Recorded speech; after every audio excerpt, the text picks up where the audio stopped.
far of the ball and just stop it. The AFL tribunal for the 6th time in his career tonight when he faces a charge of allegedly striking Geelong halfback Ken Hinkley with a left fist to the head during the final quarter of the match at Godinia Park.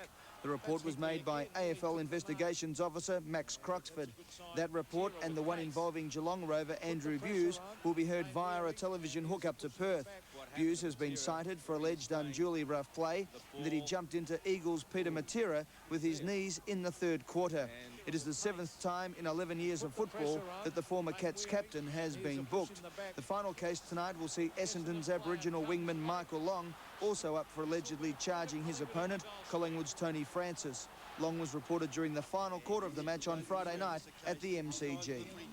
Well, there's been some big games in 1992, but none take on more significance than Saturday's match between Essendon and Hawthorn. The Hawks are in danger of missing the finals for the first time in 11 years.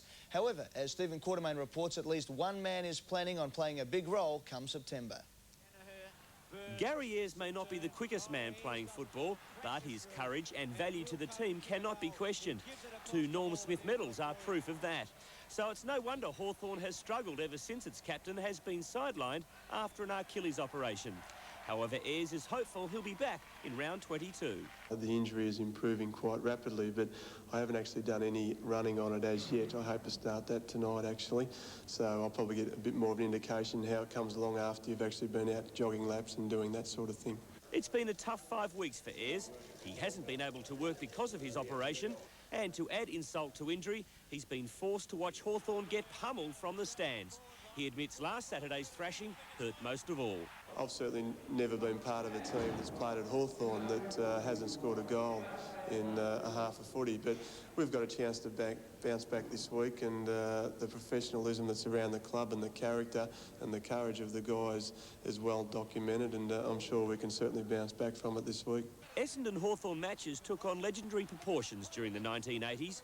The teams don't like each other, and with so much at stake this Saturday, anything could and probably will happen. Ayres believes Hawthorn will win, and with a favourable draw, he hasn't surrendered his dream of captaining the Hawks on grand final day. Well, I haven't looked that far ahead, but I'm certainly looking at getting into the finals because, for me, I don't want to finish my season off on a sour note, and I'm holding to any bit of hope that I possibly can, and it's really up to the 20 players that go out there Saturday to give a committed effort, and I'm sure they will. Well, if you think you're a bit